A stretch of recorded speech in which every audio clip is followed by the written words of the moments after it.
પછી ભગવાન એ મણી ગોતતા ગોતતા જંગલમાં પહોંચે છે, જ્યાં પ્રસેન ગયો તો શિકાર કરવા, અને મણીની ખોજ કરતા કરતા એક ગુફામાં પહોંચ્યા, અને એ ગુફામાં પહોંચતાની સાથે એક રીંછે ભગવાન ઉપર આક્રમણ કર્યું. એક રીંછે ભગવાન ઉપર આક્રમણ કર્યું એટલે ભગવાને વળતો પ્રહાર કર્યો. ભાગવતમાં કથા છે 28 દિવસ યુદ્ધ ચાલ્યું એ રીંછ અને ભગવાન વચ્ચે. 28 દિવસ યુદ્ધ ચાલ્યું છતાંય કોઈ પરિણામ આવતું નથી.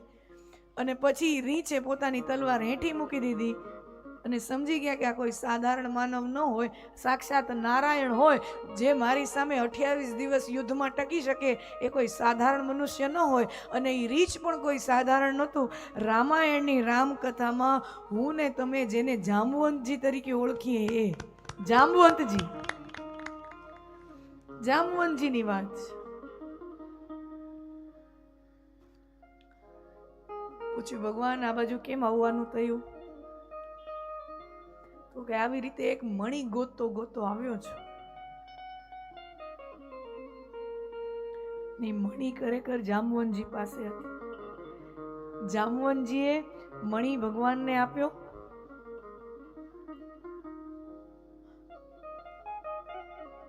અને પછી વિનંતી કરી, પ્રભુ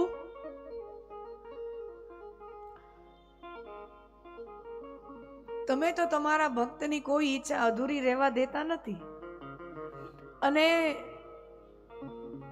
ત્રેતા યુગમાં મારી રામ ભક્તિથી પ્રસન્ન થઈને તમે મને વરદાન આપ્યું કે દ્વાપર યુગમાં તમે જ્યારે નારાયણનું રૂપ લઈને અવતાર લઈને આવશો ત્યારે તમે મને દર્શન આપશો. આ અવતાર કાર્ય શ્રી કૃષ્ણના અવતાર રૂપે તમે આવ્યા છો તો તમે મને દર્શન તો આપ્યા, પણ તમારા ભક્તની એક ઈચ્છા, મારી એક ઈચ્છા છે, મારી દીકરી જાંબુવંતીને તમારી સાથે પરણાવું એવી મારી ઈચ્છા છે. એટલે ભગવાને કીધું આ પૂર્ણ અવતાર મેં લીધો છે. કૃષ્ણ અવતાર એ પૂર્ણ અવતાર છે. આપણે કૃષ્ણ ભગવાનને પૂર્ણ પુરુષોત્તમ કહીએ છીએ. કૃષ્ણ અવતાર એ પૂર્ણ અવતાર છે. બાકીના બીજા બધા અવતાર અલ્પાવતાર છે. કૃષ્ણ અવતાર પૂર્ણ અવતાર છે. અને ભગવાને કીધું કે પૂર્ણ અવતાર લીધો જ એટલા માટે છે કે મારે બધાની ઈચ્છાઓ પૂરી કરવી છે. પૂર્ણાવતાર લીધો જ એટલા માટે છે કે મારે બધાની ઈચ્છાઓ પૂરી કરવી, કોઈની ઈચ્છા બાકી રાખવી નથી. અને ભગવાને જાંબુવંતીજીનો પત્ની રૂપે સ્વીકાર કર્યો. જાંબુવંતીજીને અને સમયંતક મણીને લઈ ભગવાન દ્વારિકાના મહેલમાં પહોંચ્યા. અને સત્રાજીતને કીધું તું કહેતો હતો ને કે દ્વારકાધીશે મણી ચોર્યો, શ્રી કૃષ્ણએ મણી ચોર્યો. શ્રી કૃષ્ણએ મણી નથી ચોર્યો, આ રહ્યો તારો સમયંતક મણી. અને પુરાવા તરીકે આ રહ્યા જાંબુવંતીજી. જાંબુવંતીજીને વિટનેસ તરીકે રજૂ કરે છે. અને દ્વાપર યુગ છે ત્યારે વચનની કિંમત છે, બોલાયેલા વચનની કિંમત છે. આજની જેમ નો માણસ ફરી જાય. બોલાયેલા વચન ઉપર લોકોને વિશ્વાસ હતો. એટલે પુરાવા તરીકે જાંબુવંતીજીને રજૂ કરે છે. અને પછી સત્રાજીત ચતુર માણસ બહુ, એટલે તરત જ એને આ બધું જે એને બગાડ્યું એ તરત જ સરખું કરવા માટે પોતાની એક મણી લઈને અને દ્વારકાધીશને કહે કે પ્રભુ તમને મણી રત્નોમાં શ્રેષ્ઠ એવો સમયંતક મણી ભેટ આપવા માંગુ છું. એટલે સમયંતક મણી ભગવાનને આપી. અને વળી પાછું સંબંધ ગાઢ બનાવવા માટે જો ચતુર લોકો આવા હોય, ઈ બગડે ને પછી સંબંધ ગાઢ બનાવવા માટેના પ્રયત્નોમાં તરત લાગી જાય. એટલે મણી તો ભેટમાં આપી દીધી. અને પછી કે છે પ્રભુ નારી રત્નોમાં શ્રેષ્ઠ એવી મારી દીકરી પણ હું તમને સોંપવા માંગુ છું. સત્યભામા નારી રત્નોમાં શ્રેષ્ઠ ઓલું મણી રત્નોમાં શ્રેષ્ઠ એવું સમયતક મણી તો આપ્યું, પણ નારી રત્નોમાં શ્રેષ્ઠ એવી મારી દીકરી સત્યભામા, એનો તમે પત્ની રૂપે સ્વીકાર કરો. ભગવાને તમે જુઓ, હજી કાલ તો રૂકમણીજીનું હરણ કરીને આવ્યા, હજી ગઈકાલે જ રૂકમણીજીનું હરણ કરીને આવ્યા, આજે સવારમાં જામવંતીજીને ગુફામાંથી લઈ આવ્યા, અને હવે આ સત્યભામા. બલરામજી કે કનૈયા તે આ બધું માંડ્યું છે શું? બલરામજી કે કનૈયા તે આ બધું માંડ્યું છે શું? અને ભગવાન કહે, જુઓ મોટા ભાઈ, અત્યાર સુધીના જેટલા લગ્ન થયા ને બધા આમ ભાગમ ભાગીમાં થયા છે, ઠા વાળા થયા નથી. ઠા વાળા લગ્ન હજી સુધી થયા નથી.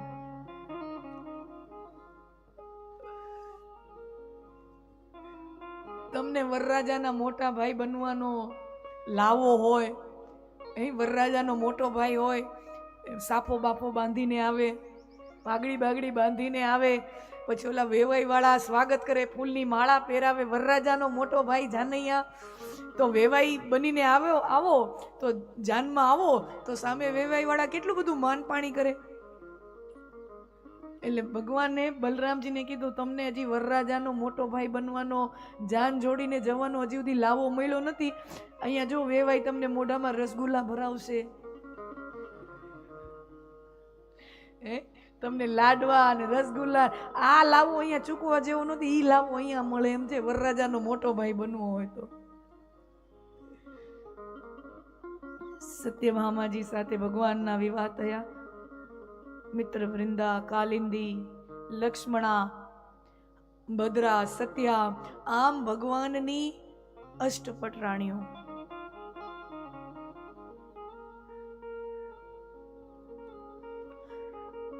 અને પછી ભગવાનના બીજા વિવાહોની કથા છે. કથા એવી છે કે ભૌમાસુર નામનો રાક્ષસ જે શહેરમાં જાય, જે નગરમાં જાય, ત્યાં કોઈ પણ સુંદર સ્ત્રીને જુએ તો એને પોતાને ત્યાં એનું હરણ કરીને પોતાના મહેલમાં રાખતો.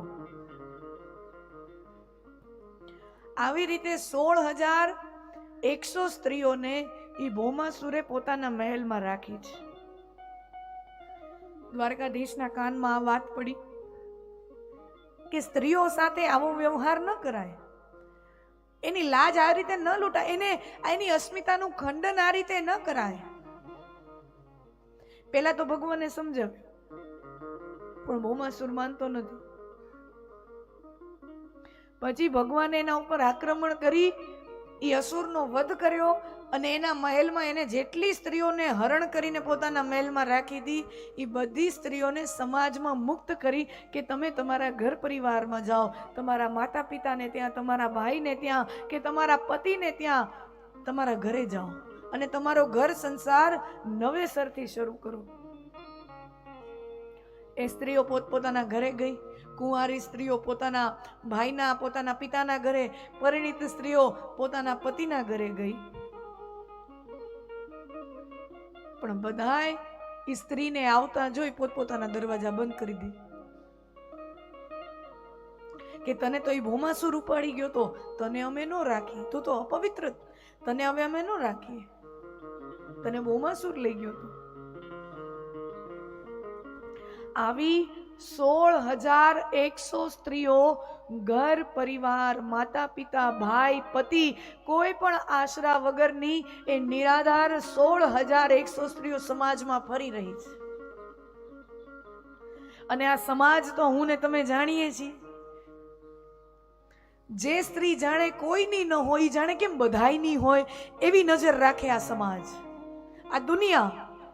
એટલે ડગલે ને પગલે એને કુદ્રષ્ટિનો, અપમાનનો સામનો કરવો પડે. બધા એને ગંદી નજરે જુએ, ખરાબ નજરે જુએ, અને ડગલે ને પગલે અપમાન. આ 16,000 સ્ત્રીઓથી અપમાન સહન થતા નથી.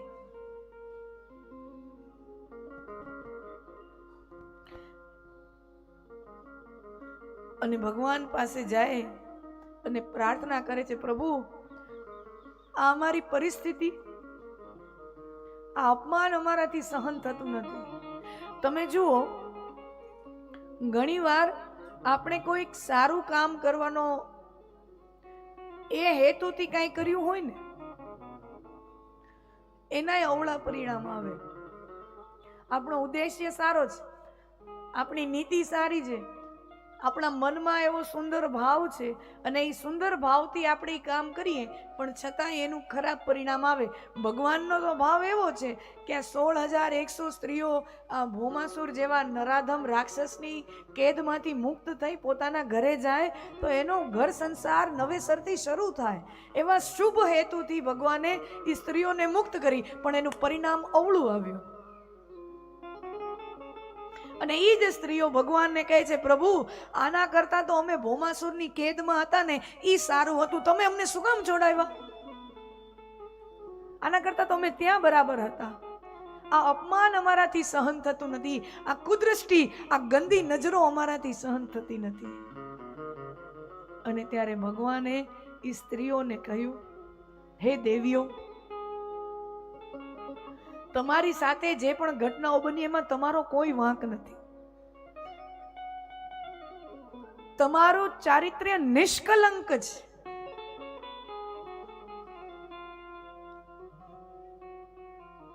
જે પણ અપરાધ હતો એ તો એ ભૌમાસુરનો હતો અને ભૌમાસુરને એના અપરાધની સજા મળી ચૂકી છે. તમારો કોઈ અપરાધ નથી, તમારું ચરિત્ર નિષ્કલંક છે. અને છતાંય પણ કોઈ તમારાથી ગંદી નજરે તમને જુએ, તમારું કોઈ અપમાન કરે તો તમે એમ નીચું ન જોઈ જતા. તમારો કોઈ દોષ નથી, તમારો કોઈ ગુનો નથી, તમારે નીચું જોવાની જરૂર નથી. નીચું તો એ જોવે કે જેનો પોતાનો અપરાધ હોય, તમારો અપરાધ નથી. તમને તો બળજબરી કરીને હરણ કરી ગયો છે. એટલે હવે કોઈ તમારું અપમાન કરે, ગંદી નજર નાખે તો તમે નીચું ન જોતા, એની આંખમાં આંખ પુરાવીને, આમ ટટ્ટાર છાતીએ તમે એની આંખમાં આંખ પુરાવીને માનભેર, ગૌરવભેર, અસ્મિતા સાથે કહેજો, એ નજર નીચી રાખ, અમે શ્રી કૃષ્ણની રાણીઓ છીએ, અમે શ્રી કૃષ્ણની પત્નીઓ છીએ, નજર નીચી રાખ. ગૌરવ સાથે કહેજો, અમે શ્રી કૃષ્ણની પત્નીઓ છીએ, અમે દ્વારકાધીશની પત્નીઓ છીએ. ભગવાને ઈ 16,100 સ્ત્રીઓ સાથે વિવાહ કર્યા અને આ વિવાહ એ સ્ત્રીઓનું ખોવાઈ ગયેલી એની અસ્મિતા એ ભગવાને જાળવી છે. આ મોટા પરિવારની જવાબદારી ભગવાને લીધી છે. આટલા બધા 16,108 અષ્ટપટરાણી 16,108, તમે વિચાર કરો એ પરિવાર કેટલો મોટો થાય. સંતાનો, આ તે, એ પરિવાર, આટલા મોટા પરિવારની જવાબદારી શ્રી કૃષ્ણએ લીધી છે. એ સ્ત્રીઓની અસ્મિતા સમાજમાં બની રહે અને સમાજને એક બહુ સુંદર સંદેશો આપ્યો છે કે એક સ્ત્રી સાથે કેવો વ્યવહાર કરવો જોઈએ.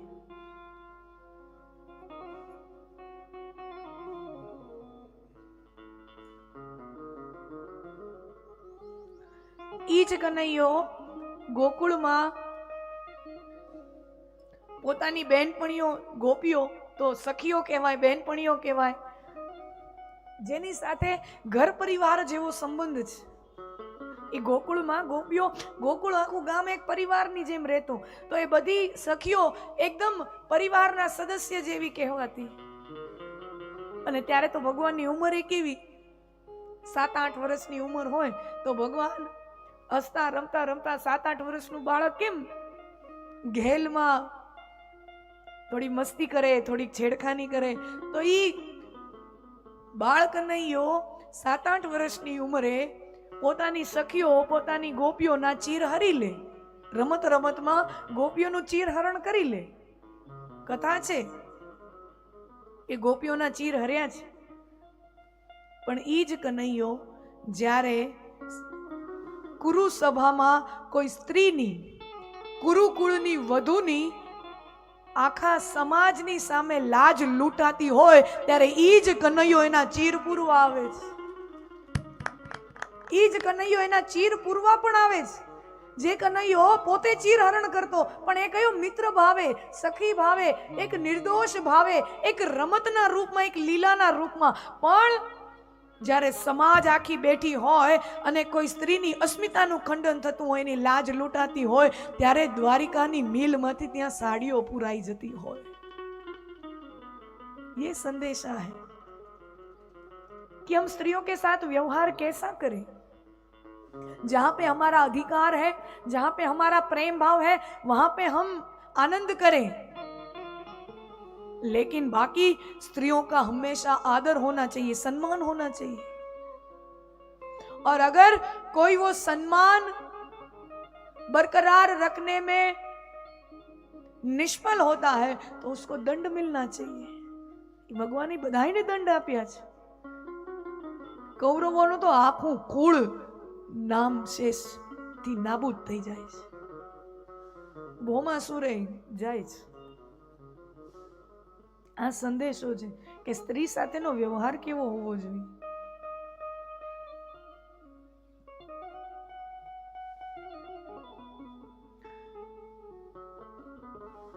આમ ભગવાનના આ વિવાહોની કથા છે. ભગવાને આટલા બધા વિવાહ કર્યા, આટલી બધી પટરાણીઓ છે, આટલી બધી પત્નીઓ છે, પણ એ કહેવાયો તો રાધાનો. આટલા બધા વિવાહો થવા ઉપરાંત પણ કહેવાય તો એ રાધાનો. રાધે ગોવિંદ, રાધે કૃષ્ણ, રાધે કૃષ્ણ, રાધે કૃષ્ણ.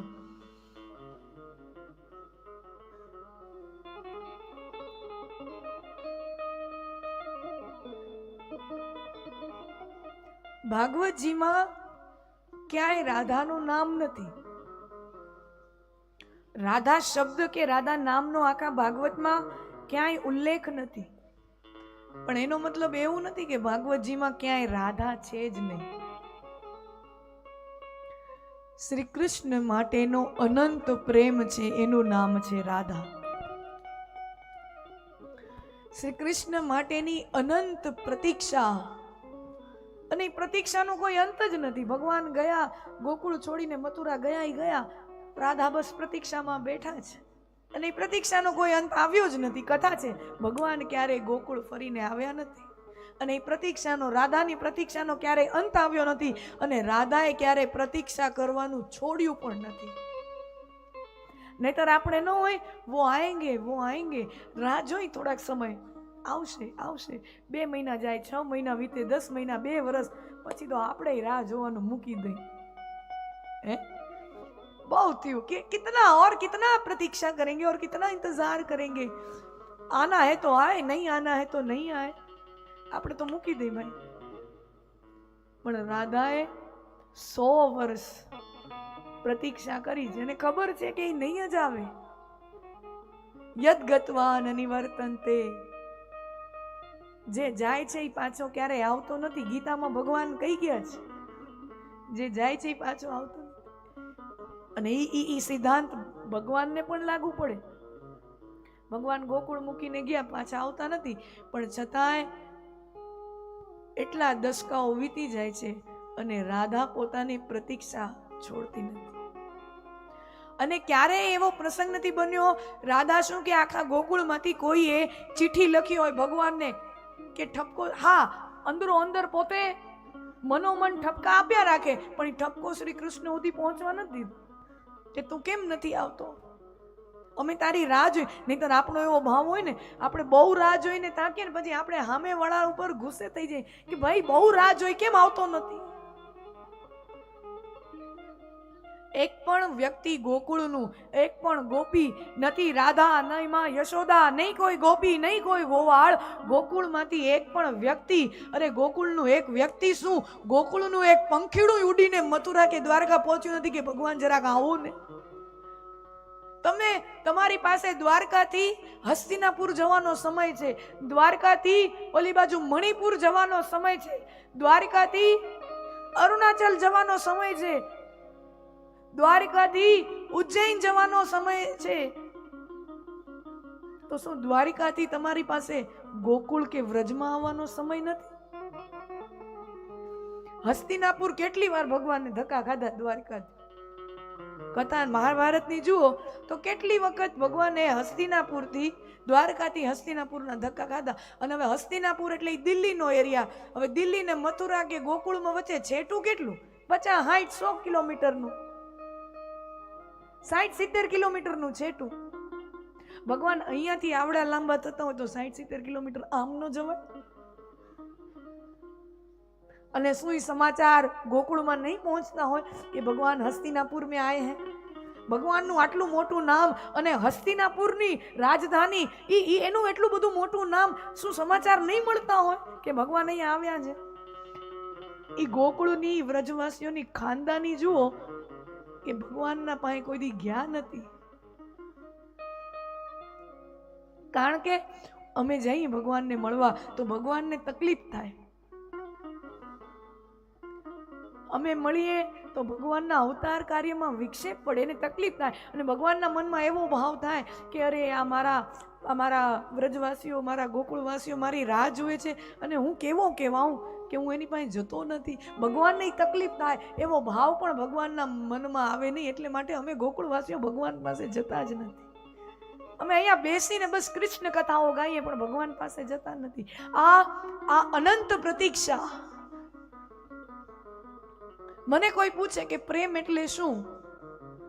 જુવાનિયાઓ બહુ પ્રેમની વ્યાખ્યાઓ પાછળ બહુ ગાંડા થતા હોય. મને લોકો પૂછે પ્રેમ એટલે શું, તો પ્રેમનો એક જ શબ્દમાં એની વ્યાખ્યા છે, પ્રેમ એટલે પ્રતીક્ષા.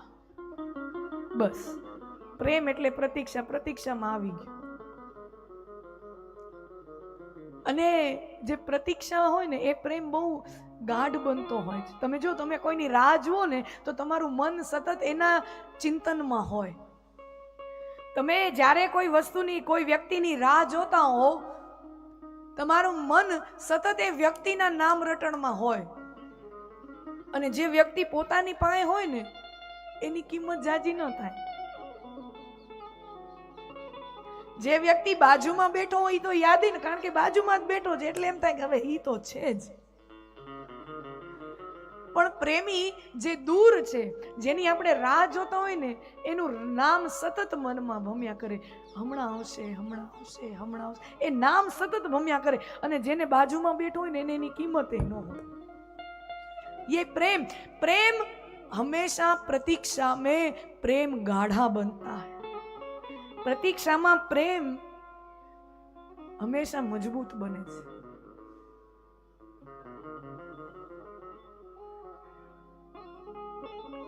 और मिलकर करोगे भी क्या? જેટલી પણ પ્રેમ કથાઓ છે તમે જોજો એમાં ક્યાંય વિવાહ નથી. સાચી પ્રેમ કથાઓ આ વ્યાસપીઠથી જ્યારે કહેવાતી હોય એ વાત બધી પવિત્ર વાતો જ કહેવાતી. દુનિયામાં જે અમર પ્રેમીઓ થઈ ગયા એના ક્યારેય વિવાહ થયા જ નથી. मिलकर करोगे भी क्या? तुम मिल जाओगे तो एक दूसरे की नजर में कीमत कम हो जाएगी. મળીને શું થાય? એ વળતા વખતે 2 કિલો બટેટા લેતા આવજો, ઈ થાય ને.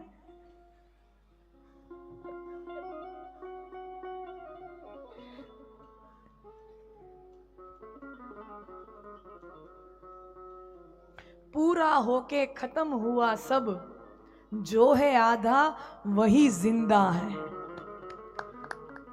पूरा होके खत्म हुआ सब, जो है आधा. माना अपना प्रेम अधूरा, माना अपना प्रेम अधूरा, दिल न उस पर शर्मिंदा है. अમને કોઈ શરમ નથી. ગોકુળવાસીઓ કે અમારો આ પ્રેમ અમારી પાસે નથી, અમને એની કોઈ શરમ નથી. અને અમને અમારા મનમાં એવી કોઈ હીનતાની ભાવના નથી કે કનૈયો અમારી પાસે નથી. माना अपना प्रेम अधूरा, दिल न उस पर शर्मिंदा है. पूरा होके खत्म हुआ सब, जो है आधा वही जिंदा है. जो है आधा वही जिंदा है. શ્રી કૃષ્ણ માટેની અનંત પ્રતીક્ષા છે રાધા. અને મને એક બહુ સુંદર કવિતા મળી છે, એટલે હું લખીને લઈ આવી છું મારા અક્ષર.